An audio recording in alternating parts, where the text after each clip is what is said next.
Teman di Kapin saya, adik saya, wah kayaknya lebih tua dia daripada saya. Banyak kita tapi kalau Iya. ada obatnya hebat ya. Karena jarang narasumber, sehingga biaya perawatannya kurang. Assalamualaikum warahmatullahi wabarakatuh. Alhamdulillahirobbilalamin wa syukurillah wa nikmatillah. La haula wa la quwata illa billah, la ilaha illa anta subhanaka inni kuntu minaz zalimin, amma ba'd. Yang saya banggakan teman-teman saudara saya di bidang kepenghuluan yang tidak bisa saya sebutkan satu persatu, namun tidak mengurangi rasa hormat saya. Teman-teman para penghulu, para pemangku jabatan fungsional, juga termasuk Widya Iswara, semoga kita semua dalam keadaan sehat dan senantiasa dalam kasih sayang dan lindungan Allah Subhanahu wa Ta'ala. Tentunya tak lupa kita ucapkan salawat serta salam kepada junjungan kita Nabi besar Muhammad SAW beserta para keluarga dan para sahabatnya.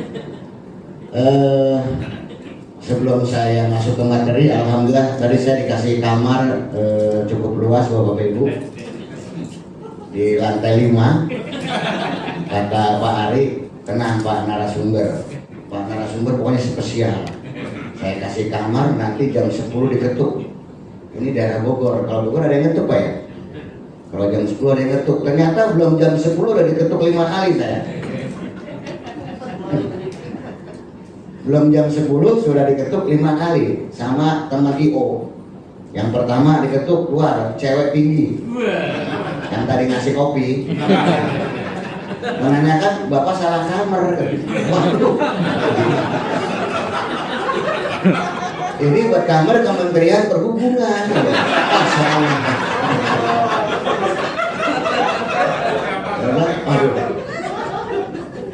Udah selesai, ketok lagi Pak. Yang kedua dia tanya lagi, iya Pak, Bapak dari angkatan berapa ya? Nah itu ada Mbak dari belakang dulu.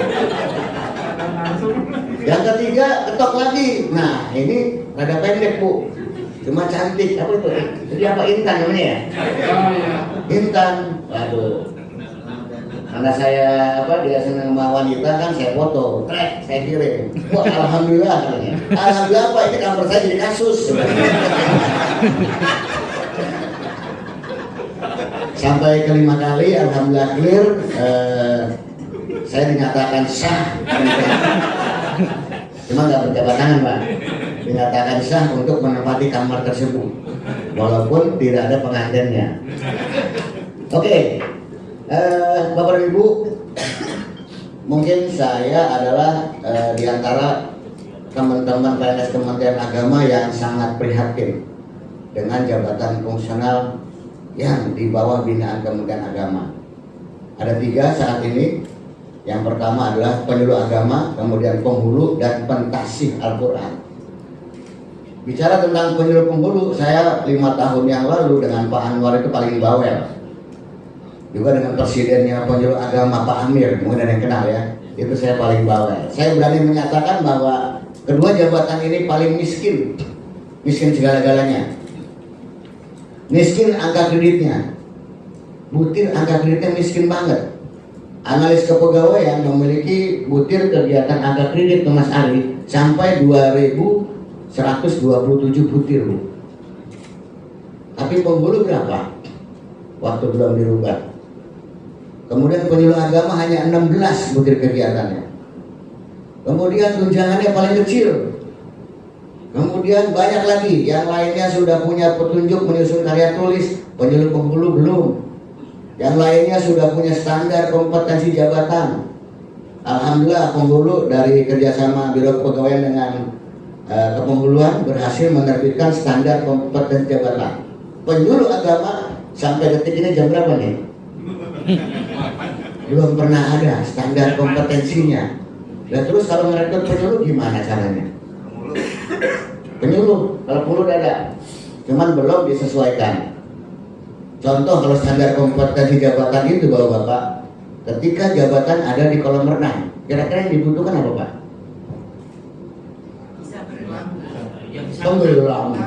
Kalau bisa apa saja? Berenang. harus bisa gaya kupu-kupu, gaya dada, gaya batu paling tidak. Nah, itu tidak dimiliki oleh penyuluh. Nah, saat ini sudah terbit Permenpan 38 tahun 2017. Silahkan dibaca itu. Karena itu adalah bukan merupakan rahasia, itu adalah merupakan kata kunci bapak-bapak dan ibu untuk self assessment, untuk menguji diri sendiri apakah sudah layak di dalam jabatannya. Itulah ada di Permenpan 38 tahun 2017 tentang standar kompetensi jabatan bagi ASN. Nah, saya menyarankan kepada Subdit Kepemiluan Mas Arif untuk secepat-cepatnya menerbitkan standar kompetensi jabatan bagi penghulu sesuai dengan Permenpan 38 tahun 2017. Saya siap walaupun diundang narasumber dengan bayaran SPPD. Karena saya ikhlas kalau membantu penyuluh penghulu, yang juga membantu fungsional lainnya ada di Kementerian Agama, saya ikhlas. Itu hal yang sangat memprihatinkan saya. Bahkan saya sempat berseloroh. Dan ini mungkin cikal bakal akhirnya lahirlah revitalisasi KUA. Saya sering menyampaikan ke Dimas Islam bahwa penghulu itu saya ibaratkan sebuah beduk, Pak. Bapak paham beduk? Ya, beduk. Beduk itu hanya depan sama belakangnya saja. Jadi nuansa masyarakat, image masyarakat itu bahwa penghulu itu dikenal hanya pada saat datang pernikahan. Kemudian pada saat mau bercerai, dinasihatin supaya jangan cerai. Tapi ketika masyarakat atau keluarga butuh untuk dilakukan pembinaan dari para penghulu semua dalam rangka mewujudkan keluarga sakinah, mawadah, warohmah dan seterusnya, itu dirindukan masyarakat, Pak. Sampai hari ini hanya segelintir penghulu yang bisa melakukan itu. Saya melakukan asesmen di Bali. Saya tanya kepada penghulu Madya waktu itu, Pak, sebagai penghulu Madya di Bali apa kendalanya? Pernikahan saya hanya sedikit, Pak. 1 tahun paling saya 10, 15 kali, 12.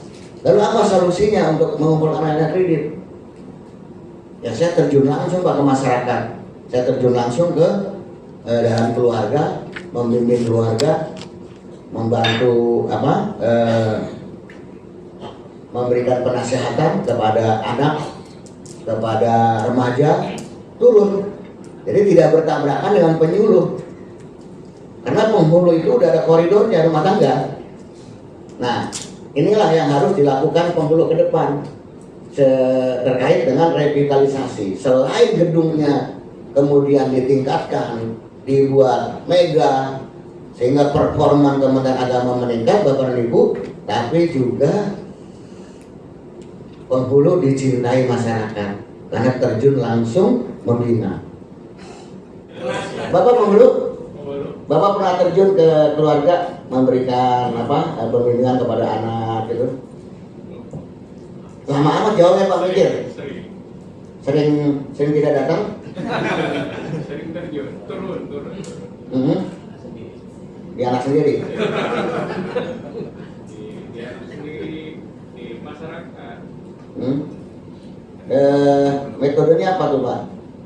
Ketika Bapak masuk ke keluarga, apakah metode belajar mengaji atau seperti apa? Justru kita memfungsikan diri sebagai konsultan keluarga, membimbing keluarga. Dipanggil ke kantor atau Bapak ke rumah? Terkadang di kantor, tapi terkadang juga di rumah karena memang kita punya kebetulan kita bentuk metode kelompok konsultan. Karena Bapak golongan berapa? 4A, 4B? 4A ini STMT kapan? 2018, sekarang sudah 2000. Naik pangkat berarti nggak pernah lewat 4 tahun ya? Iya, karena Bapak terjun langsung ke masyarakat. Naik pangkatnya tidak pernah lewat 4 tahun, dia aktif, berarti aktif. Nah, kebanyakan yang saya tanya Bapak dan Ibu adalah tidak jemput bola. Kami melayani penasihatan kepada keluarga, tapi di kantor. Nah, sementara ini kita paham betul kondisi masyarakat kita, apalagi saya di Jakarta, tidak seperti waktu tahun 80-an. Di Jakarta sudah tidak ada anak-anak kecil megang Quran, Pak, meluk Quran ke pengajian tidak ada. Anak-anak sekarang pengajian sepi, Pak. Dibaca Pak, bukan dipeluk. Hah? Dibaca, Quran kan dibaca, bukan dipeluk. Iya, Quran memang dibaca. Jadi itu hal-hal yang sangat menyedihkan. Di era sekarang terjadi, Pak. Anak-anak itu sudah malas ngaji, sementara orang tuanya pada sibuk. Nah, sementara anak-anak kita itu sekarang bergila-gilaan dengan HP. Bahkan emaknya juga gila dengan HP. Nah, inilah tanggung jawab penghulu. Bagaimana kita masuk ke dalam rangka membina keluarga menjadi keluarga yang sakinah mawaddah warahmah, sehingga revitalisasi KUA itu bisa terwujud, Pak. Bukan hanya gedungnya, tapi penghulunya juga dicintai oleh masyarakat. Nah, sekarang kita punya PR besar, Pak, terkait dengan revitalisasi KUA, dan ini adalah harus masuk ke dalam juknis. Karena saya melihat revitalisasi KUA itu menyangkut beberapa aspek. Jadi ada aspek dia gedungnya, kemudian ada aspek prosesnya, kemudian ada aspek SDM-nya. Nah, sehingga aspek-aspek itu harus masuk di buku apa, di juknis, kemudian dilengkapi dengan instrumen-instrumennya. Nah, ini nanti dibantu sama para WI ini untuk membuat instrumen baku. Ini nggak ada layanan besaran lagi nih. Kelihatan nggak, Bu? Enggak, ya kalau gitu lihat saya aja. Nah, saya sebelum masuk ke juknis, saya ingin mengingatkan bahwa Bimas Islam mewakili Kementerian Agama adalah merupakan instansi pembina penghulu. Maka di situ ada banyak tugas yang harus diselesaikan oleh Kementerian Agama dalam hal ini Bimas Islam, yaitu yang pertama menyusun pedoman formasi. Nah, ini alhamdulillah saya ikut terus, Pak, terlibat dalam menyusun formasi, dan saya tentang terkait dengan bahwa penghulu hanya menghitung berdasarkan N. Ada sejarah ketika penyuluh agama dari 16 butir menjadi sekarang 140-an kalau nggak salah. Itu saya minta mereka menghapus semua ingatan tentang butir. Kemudian silahkan tulis semua kegiatan dari awal sampai akhir. Apa yang mereka lakukan sebagai penyuluh. Sama dengan penghulu. Nah, ketika membuat butir menjadi sebuah formasi, karena formasi itu dari Anjak dan ABK, analisis beban kerja. Bagaimana menghitung ABK kalau cuma pakai M, nikah?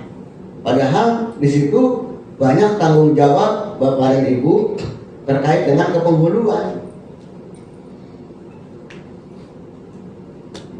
Akhirnya jadilah formasi. Nah, apakah sudah baku terkait dengan rumusan formasi jabatan fungsional? Saya kembalikan ke Bimas. Ini menghilang takut dituding lele nih. Mana Mas Ari? Mudut. Nah, yang kedua adalah menyusun standar kompetensi jabatan. Itu juga belum. Padahal Permen PAN 38 dilahirkan tahun 2017.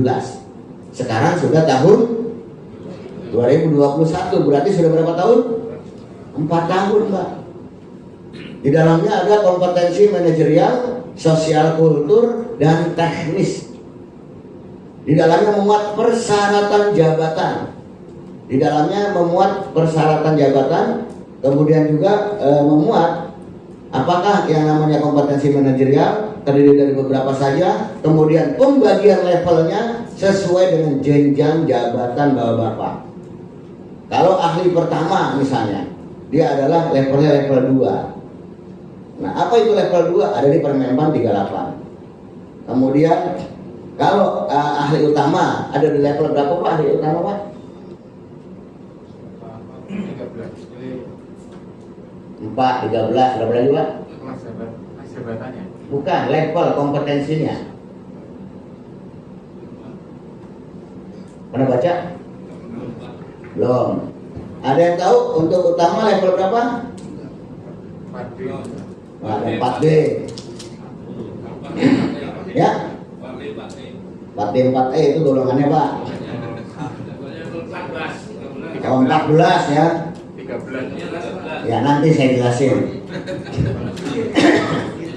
Ahli pertama level 2, kemudian untuk ahli muda level 3, ahli madya level 4, ahli utama level 5. Ahli utama sekelas dirjen, sekelas sekjen, sekelas irjen, levelnya level 5. Yaitu sudah memiliki kemampuan yang expert, yang sempurna dan diakui di tingkat nasional maupun internasional.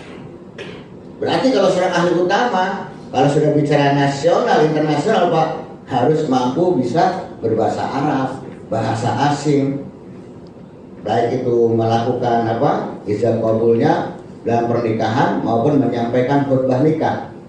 Ketika diundang misalnya di sebuah kedutaan, maka harus bisa menyesuaikan bahasanya kalau diminta. Itu ahli utama Pak. Contoh, nah itu masuk ke dalam persyaratan jabatan, ada di SKJ. Ya kecuali nanti dipandang, wah sepertinya penghulu kita belum banyak yang bahasa asing, akan susah di utama. Bisa saja di situ hanya mampu bisa berbahasa Arab dan Inggris, atau mampu bisa berbahasa Arab saja. Ya, itu tergantung daripada instansi pembina untuk mengaturnya. Itu adalah standar kompetensi jabatan. Kemudian menyusun petunjuk pelaksanaan dan petunjuk teknis. Nah ini sudah dilakukan. Hanya tadi saya tanya ke Pak Anwar, Pak Kiai, apakah sudah ada instrumen-instrumen baku untuk kegiatan-kegiatan kepenghuluan dari 9 tugas ataupun fungsi kepenghuluan? Ternyata belum ada. Nah nanti minta tolong teman-teman di WI untuk nanti dibuat satu tim menyusun semua format sehingga instrumen yang dibutuhkan dalam juknis itu baku Pak, semua sama. Misalnya contoh, ketika Bapak habis melakukan konsultasi ya untuk pernikahan, kan harus membuat laporan Pak. Nah, bentuk laporan seperti apa itu harus dibakukan Pak. Salah satu juknis itu manfaatnya. Sehingga yang satu tidak menggunakan secara keimanan sendiri, pakai pendahuluan panjang ya kan. Yang satu nggak pakai pendahuluan, yang satu pakai pengantar misalnya. Rangkanya berbeda-beda. Nah, maka perlu disusun di dalam juknis. Nah, itu adalah salah satu daripada tugas instansi pembina. Kemudian menyusun standar kualitas hasil kerja dan pedoman penilaian kualitas hasil kerja, Pak. Ini juga menyangkut instrumen. Jadi yang dikatakan pendampingan terhadap keluarga sakinah, penasihatan perkawinan yang kategori berkualitas itu seperti apa? Apa yang harus disampaikan? Itu harus ada Pak kisi-kisinya, standarnya. Instrumen pengisiannya seperti apa untuk laporan? Nah itu adalah merupakan tugas daripada Pak Ari dan kawan-kawan. Kemudian menyusun pedoman penyusunan karya tulis ilmiah. Saya mau tanya, soalnya saya kemarin waktu menilai karya tulis 5 buah Bapak itu berantem sama Pak Lukman.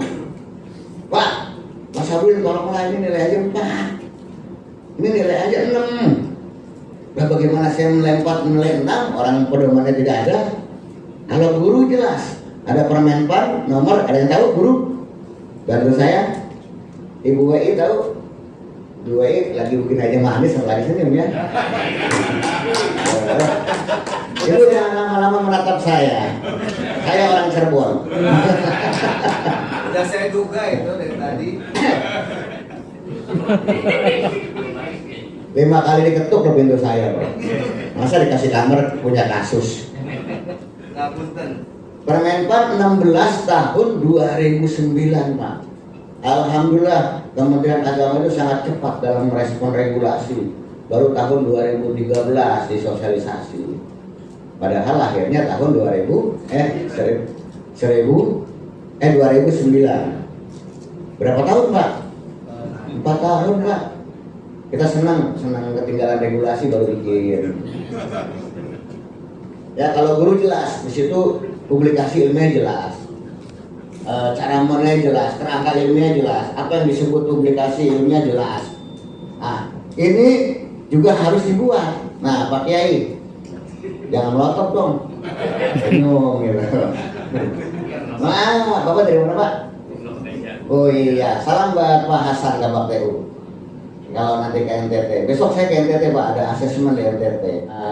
Saya mau tanya ke Abang yang dari NTT, ibu kotanya Kupang. Saya mau tanya, Bapak pernah lihat nggak pedoman karya tulis bagi penghulu? Belum pernah. Terus kalau nyusun karya tulis gimana caranya Pak? Ikutin pedoman umum. Pak, yang kencang Pak, biar orang dengar Pak. Mulai dari penentuan judul. Ntar saya tanya ulang, Bapak pernah lihat pedoman karya tulis dari Bima Islam? Polisi kan juga belum keluar. Belum ya?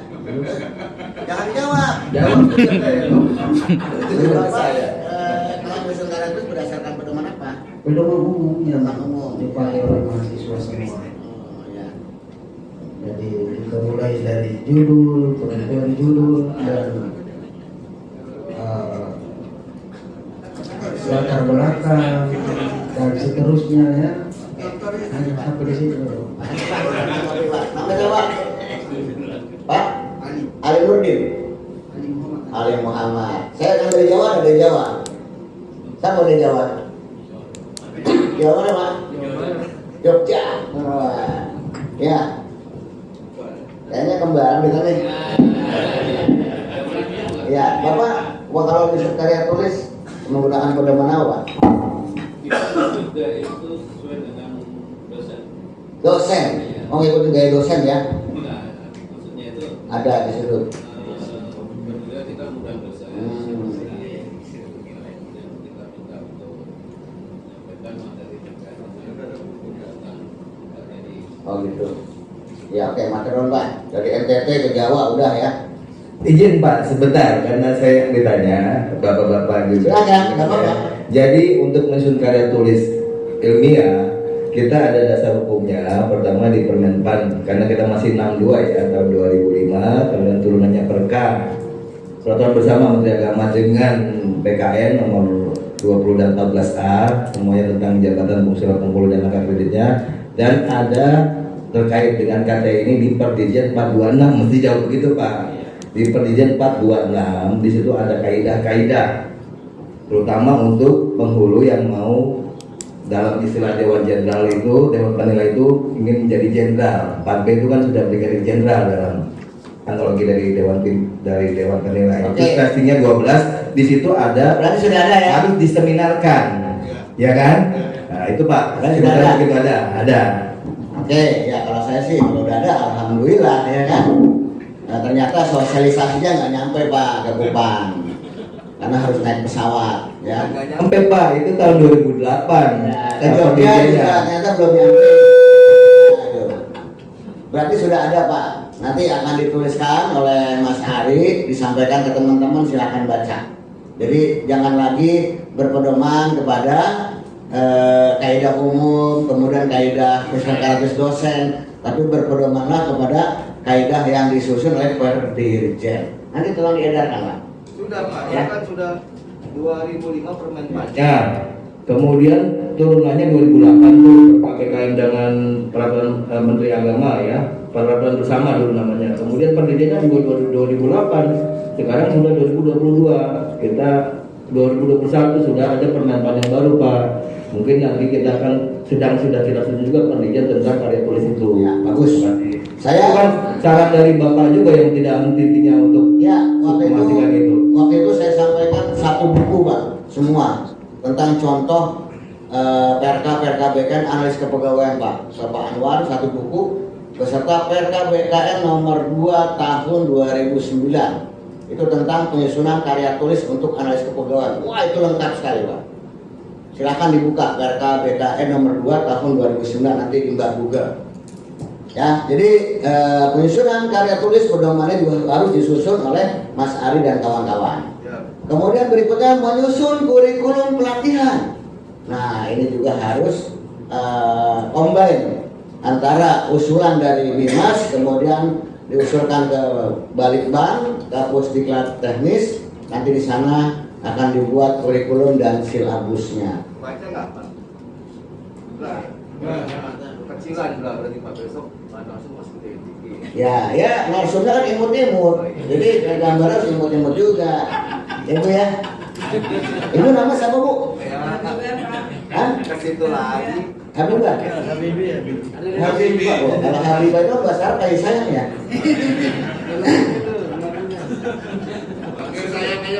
Iya. Kemudian menyelenggarakan pelatihan. Nah, itu dia.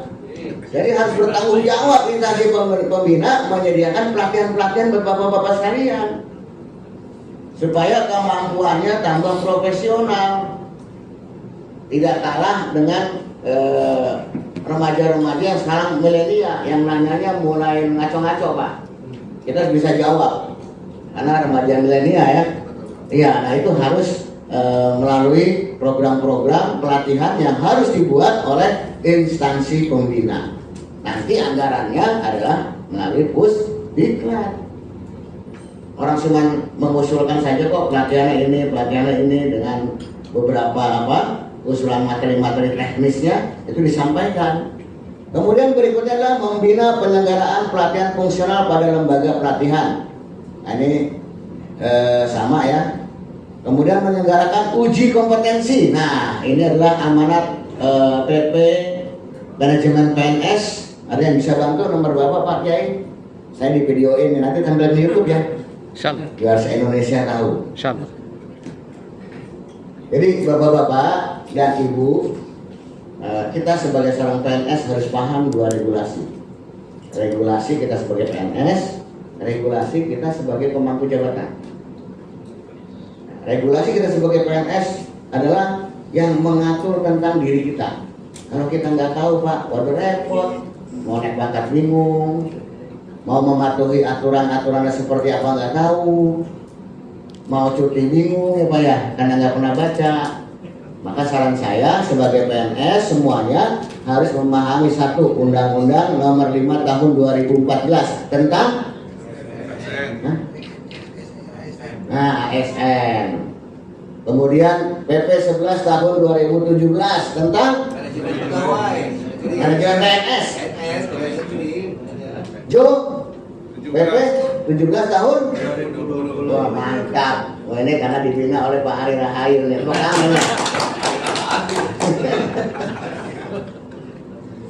Kemudian PP 53 tahun 2010. Kemudian PP 30 tahun 2019 tentang manajemen kinerja. Kita paham Pak. Nah baru kemudian kita juga harus paham regulasi yang terkait dengan jabatan kita. PP 53 kan udah dicabut. PP 53 udah dihapus kan? Masih. Ya. Jadi seperti Perdirjen tadi penghulu tentang area tulis harus tahu Pak. Yang terkait dengan jabatan penghulu Pak. Nah kemudian apalagi tanggung jawab instansi pembina menganalisis kebutuhan pelatihan. Oh tadi menyelenggarakan uji kompetensi ya. Nanti bapak-bapak kalau mau naik jenjang jabatan harus hukum Pak. Kemudian dari Bimas mengeluarkan sertifikat. Kalau bapak-bapak tidak memiliki sertifikat, seberapapun angka kumulatif angka kredit yang bapak-bapak dan ibu kumpulkan tidak akan bisa naik jenjang jabatan. Ahli muda tetap aja muda terus walaupun sudah mencapai angka 420, 430, tapi nggak pernah lulus hukum ke jenjang jabatan, maka jadi jabatan awet muda terus ya. Jadi ini juga perlu disusun terkait dengan soal-soal dan materi teknis untuk hukum Mas Ari. Jadi PR banyak ini. Jadi daftar rumahnya PMA itu ya termasuk ya PMA 11 ya. Ya. PMA 1 nomor 20 ya. Ya. Kemudian melakukan sosialisasi. Nah tadi bagaimana saudara saya nih dari NTT ya kan biar paham tentang penulisan karya tulis. Dan bapak-bapak perlu ketahui sekarang ini tidak ada penganggaran untuk sosialisasi. Maka saran saya bapak-bapak penghulu silakanlah belajar buka di Google Map. Benar Pak? Loh, kalau dibilang Google Map kalau salah pasti ketawa. Silakan buka di Google, silakan buka di YouTube terkait hal-hal untuk kepenghuluan. Izin Pak, kita untuk karya tulis dan masalah untuk baca kitab itu kita tiap tahun mengadakan. Jadi setiap provinsi ini mengirimkan juara-juara terbaiknya untuk KTI. Bahkan Jogja itu dari tahun 2018 atau 2017 sudah pakai Tunitin ya Pak ya, Pak Mahfud mungkin ya. Saya bisa verifikasi ya. Jadi makalah sebelum sebelum dilombakan di kami di pusat, makalah dari Jogja itu ditunitin dulu Pak ke originalnya kan. Jadi kalau di situ keluar langsung 70% baru plagiat, tidak juara. Jadi kita udah selama beberapa tahun mengadakan lomba KTI cuma karena pandemi ini aja. Ya, lurus. Oke, kemudian melakukan sosialisasi, kemudian mengembangkan sistem informasi. Udah ada ya, SIMPA. Sudah. Ya, nanti perlu dikembangkan lebih rinci lagi. Mudah-mudahan bisa terintegrasi dengan Menpan dan BKM. Kemudian memfasilitasi pelaksanaan tugas. Jadi kalau bapak-bapak di lapangan ada kendala terkait dengan hubungan sana, terkait di sana misalnya tidak diperbolehkan, terkait dengan hambatan kepemimpinan di sana atau apapun juga, maka lapor ke pusat. Maka Mas Ari harus memberikan solusi supaya bapak-bapak di sana nyaman, ada jalan difasilitasi. Maka Subis juga jangan saya sendiri. Oh iya, ya artinya Bimas Islam gitu loh. Nah, kemudian memfasilitasi penyusunan dan penetapan kode etik. Udah ada kode etik? Sudah ya? Sudah. April. Jadi diantaranya apa? Salah satunya apa? Kode etik. April Pak. Itu ketua April semua ditanya nih. Kode etik apa Pak? Salah satunya misalnya. Ketua April Enggak apa? Ya misalnya apa? Kalau nikahin kan dijabat tangannya wali kan ya? Dilarang ijab kabul memegang tangan mempelai wanita. Ada Pak itu? Tidak ada ya. Jadi kode etik alhamdulillah sudah ada. Kemudian melakukan akreditasi. Nah, ini yang paling penting nih. Jadi Mas Ari saya sarankan, kalau saya Bapak dan Ibu punya pandangan bahwa SDM Kementerian Agama itu harus berintegritas dan profesional. Nah, untuk menuju ke arah profesional, maka seluruhnya harus disertifikasi keahliannya. Jadi penghulu ahli pertama disertifikasi, kemudian para pelaksana nih yang ada di Bimas disertifikasi sesuai dengan pekerjaannya. Dia seorang agenda surat disertifikasi Pak. Dia seorang sekretaris kanwil misalnya harus disertifikasi Pak. Apakah dia bisa ataupun mampu melakukan pekerjaannya, itu sertifikasi. Saya waktu menjadi kepala bagian saya disertifikasi Pak, sertifikasi jabatan administrator. Nah, kalau saya tidak memenuhi syarat itu akan bunyi Pak. Apa saran-saran untuk peningkatan kemampuan saya? Nah, itulah fungsinya sertifikasi Pak, menuju ke arah profesional. Nah, jadi salam Bapak Dirjen, saran saya adalah seluruh jajaran ASN atau pegawai ASN di Bimas, saya sarankan untuk disertifikasi keahliannya. Terus bedanya apa Pak dengan diklat? Misalnya kemarin jurnalis itu kan sebagian itu kan disetarakan, jadi sempat disetarakan terus kita ikut diklat saya analis majikan, pijakan, ya analis. Beda. Itu apa bedanya gitu? Kalau sertifikasi itu pengakuan. Jadi keahlian seseorang memangku jabatan apapun itu diakui. Diberikan sertifikatnya Pak, bahwa yang bersangkutan memang layak di situ dan memiliki keahlian. Nah, itu oke. Kemudian melakukan pemantauan dan evaluasi. Nah, ini insya Allah mudah-mudahan sudah dilakukan walaupun saya belum pernah diajak. Bahkan saya seru Pak, pernah diajak ke penyuluh. Bang, ayo ikut monet. Oke. Pas jalan saya bingung Pak, nggak dikasih instrumen Bu. Bos, ini saya jalan gimana? Nggak ada instrumennya. Udah yang penting tanda tangan SPPD saja gitu. Saya ralat juga ini Pak, sebetulnya waktu Bapak kabak itu kita sering ajak, cuma beliau karena sibuk Pak. Oh iya. Belum mandi aja kirim status di Facebook beliau, semuanya bilang ganteng. Waktu jadi kabak asesmen dan bina kepegawaian. Ya ini kan saya bukan cerita penghulu, maksud saya penyuluh di provinsi ke-35 gitu loh. Jadi waktu itu akhirnya instrumennya saya buatin Bu. Saya ditugasin monet tapi tidak ada instrumennya gitu. Kita ajak sibuk terus. Nah, akhirnya saya buatkan instrumennya untuk monet ke provinsi. Jadi ini harus dipantau, senantiasa dievaluasi Mas Hari terkait dengan aktivitas teman-teman kita supaya apa? Meningkat kinerjanya Pak. Jadi kalau misalnya kegiatan hari ini nih, ini seharusnya ada evaluasi ya Mas Hari terkait dengan misalnya narasumber, apakah materinya sesuai, apakah mudah dipahami. Nah itu harus ada sebetulnya. Cuman saya sekarang udah hilang Bu ya. Harusnya mestinya itu ada. Nah, kemudian melakukan koordinasi dengan instansi pemerintah. Tuh. Sekarang ini ada namanya di Penilaian Merit System itu program magang. Nah, Kementerian Agama belum sama sekali melakukan program pemagangan. Nah, mudah-mudahan teman-teman di Bimas khususnya penghulu itu bisa diberikan program magang. Itu adalah untuk melakukan koordinasi dengan instansi pemerintah, misalnya dengan pemerintah Pemda, Pemkab, dengan bupati gitu kalau di kabupaten. Dalam rangka apa? Dalam rangka melahirkan kegiatan-kegiatan baru untuk masyarakat. Saya pernah ditawarin sama Polsek. Jadi setiap Polsek itu Bapak Ibu punya anggaran 60 juta, coba bayangin. Salah satu Kapolseknya menghadap ke saya, minta dikenalin sama yang megang penyuluh atau penghulu untuk mengoptimalkan angka 60 juta itu per kecamatan Pak. Nah, karena anggaran ini adalah untuk bidang penyuluhan dalam rangka menangani remaja yang kena imbas era digitalisasi.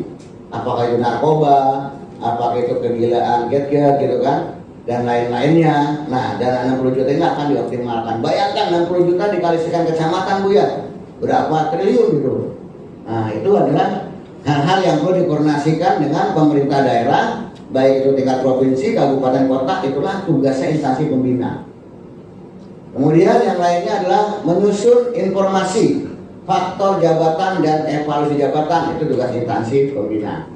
Nah, itulah banyak daripada tugas-tugas instansi pembina yang mungkin harus dibinakan, sehingga kategori ingin mencapai yang disampaikan tadi Pak Anwar, bahwa ingin penghulunya itu profesional, ingin penghulunya itu sejahtera. Kalau ininya nggak lengkap, tidak akan terjadi. Maka lengkapilah apa yang menjadi hak dan kewenangan daripada instansi pembina. Next, kata Pak Anwar sampai jam 2 pagi nih Pak. Siap. Jam 12 ya. Nah ini 9 layanan KUA tentunya tidak asing Bapak dan Ibu ya, jadi tidak akan saya bahas. Namun yang harusnya Bapak Ibu lakukan di Bimas Islam adalah bagaimana menyusun instrumen-instrumen ataupun form ataupun hal lainnya yang dibutuhkan dalam memenuhi 9 layanan ini. Nah, Bapak Ibu penghulu lah yang lebih paham. Bapak Ibu yang di Bimas lah lebih paham. Next, kita langsung saja biar agak cepat. Nah ini kata kuncinya dalam menyusun di Juknis, di mana kita ketahui ada kegiatan, kemudian ada aktivitas dan ada instrumen. Saya berikan contoh. Di kegiatan saat ini adalah ada program revitalisasi. Kemudian di aktivitasnya adalah pelayanan semua aspek kehidupan keagamaan, kemudian memanfaatkan teknologi digital. Nah, instrumennya Oppo, kemudian pembiayaannya seperti apa? Nah, ini harus dibunyikan di Juknis. Contoh, untuk asesmen, ketika saya belum menerbitkan Juknis itu ramai Pak asesmen Pak. Siapa yang bertanggung jawab ini menganggarkannya? Ini asesmen ini mahal. Satu orang paling murah 500.000, Pak. Kalau kepegawaian diminta menganggarkan, nangis ke kepegawaian. Karena nggak bisa melakukan kegiatan lainnya, Pak. Kegiatannya, anggarannya habis hanya untuk kegiatan asesmen. Maka dibuatlah Juknis. Di Juknis itu bunyi, yang bertanggung jawab dalam penganggaran untuk pelaksanaan asesmen adalah unit pengguna jabatan. Jadi kalau jabatan itu ada di mana, dialah yang bertanggung jawab. Misalnya untuk jabatan penghulu, jabatan kepala KUA, maka yang bertanggung jawab adalah Bimas Islam. Kemudian kalau jabatan guru, pengawas, kepala madrasah, yang bertanggung jawab Mapenda. Gitu. Nah ini harus bunyi. Nah, sehingga tidak tumpang tindih. Next. Nah ini gambaran kebutuhan Juknis. Jadi nanti Mas Hari bisa bentuk tim, di mana dari 9 fungsi itu apa saja instrumen yang dibutuhkan, ini kita bisa sebarkan lewat Google Form. Jadi Mas Hari bisa buat Google Form dari 9 tugas bapak-bapak di KUA, apa instrumen yang dibutuhkan. Diidentifikasi dulu, kumpulin dulu Mas Hari. Sebelum nanti disusunkan. Kan yang paham Bapak Ibu. Makanya saya kosongin form itu. Karena saya nggak ngerti yang termasuk di situ apa form instrumennya. Bapak-bapaklah yang akan mengisi. Tugas daripada Mas Ari adalah menginventarisir. Bener nggak? Iya. Nanti kalau mau format, undang para WI. Kira-kira formatnya seperti apa yang mau kita buat? Ayo kita sama-sama berpikir, merencanakan instrumen, form, apa yang untuk melengkapi. Sehingga bapak-bapak nanti yang di NTT, yang di Jogja, yang di Bekasi menggunakan instrumen yang sama. Oke, next. Ini sama, cuman beda apa fungsi aja. Next. Terima kasih. Sesi kedua, next. Mana? Yang dikirim sama Jenny. Coba deh, yang baru deh.